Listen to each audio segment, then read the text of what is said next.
You ask Tiger to solve.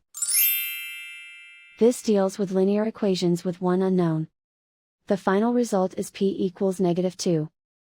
Let's solve it step by step. Group all constants on the right side of the equation. Add 23 to both sides. Simplify the arithmetic.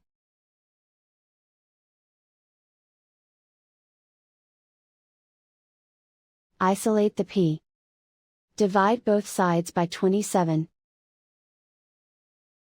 Simplify the fraction.